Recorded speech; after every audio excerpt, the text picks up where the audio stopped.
ഇന്നലെ സൗത്ത് ആഫ്രിക്കയ്ക്കെതിരെ നടന്ന ട്വന്റി മത്സരത്തിൽ വമ്പൻ വിജയമാണ് ഇന്ത്യ നേടിയെടുത്തത്. ഹർദിക് പാണ്ഡ്യയുടെ വെടിക്കെട്ട് പ്രകടനം ഇന്ത്യക്ക് തുണയായപ്പോൾ ക്യാപ്റ്റന്റെയും വൈസ് ക്യാപ്റ്റന്റെയും പ്രകടനം നമ്മൾ എല്ലാവരും കണ്ടതാണ്. ക്യാപ്റ്റനും വൈസ് ക്യാപ്റ്റനും ആയതുകൊണ്ട് മാത്രം സൂര്യകുമാർ യാദവും ശുഭ്മാൻ ഗില്ലും ടീമിൽ നിന്നും പുറത്തു പോകാതെ നിൽക്കുകയാണ്. അവരെ ക്യാപ്റ്റനും വൈസ് ക്യാപ്റ്റനും ആക്കിയത് തന്നെ ടീമിൽ നിന്ന് കളയാതിരിക്കാൻ വേണ്ടിയാണല്ലോ. ഇവരുടെ രണ്ടുപേരുടെയും കഴിഞ്ഞ കുറച്ച് മത്സരങ്ങളിലെ പ്രകടനം എങ്ങനെയുണ്ട് നമുക്കൊന്ന് പരിശോധിച്ച് നോക്കാം. സൂര്യകുമാർ യാദവിന്റെ കഴിഞ്ഞ 19 ഇന്നിംഗ്സിലെ പ്രകടനം എങ്ങനെയായിരുന്നു എന്ന് നമുക്കൊന്ന് നോക്കാം.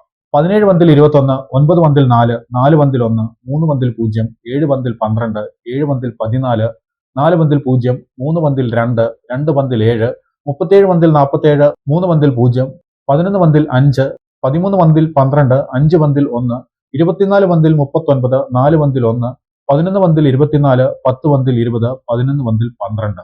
കഴിഞ്ഞ 19 ഇന്നിംഗ്സിൽ ആകെ നേടിയത് 222 റൺസ്, ആവറേജ് 13.87, സ്ട്രൈക്ക് റേറ്റ് ആകട്ടെ 119.35.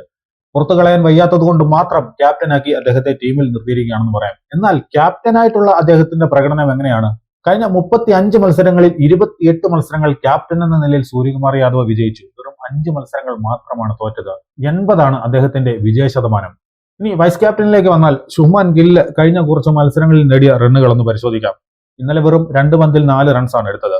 16 പന്തിൽ 29, 39 പന്തിൽ 46, 12 പന്തിൽ 15, 10 പന്തിൽ 5, 20 പന്തിൽ 37, 10 പന്തിൽ 12, 3 പന്തിൽ 4, 19 പന്തിൽ 29, 28 പന്തിൽ 47, 8 പന്തിൽ 5, 7 പന്തിൽ 10, 9 പന്തിൽ 20. ഇങ്ങനെ 13 മത്സരങ്ങളിൽ നിന്ന് അദ്ദേഹം ആകെ നേടിയിരിക്കുന്നത് 263 റൺസ്. ഇത്രയും മത്സരങ്ങളിൽ നിന്ന് രണ്ടു പേർക്കും ഒരു 50 പോലുമില്ല. അടുത്ത 2020 ലോകകപ്പിൽ ഇവരും ഉണ്ടായിരിക്കും എന്നുള്ള കാര്യത്തിൽ സംശയമൊന്നുമില്ല.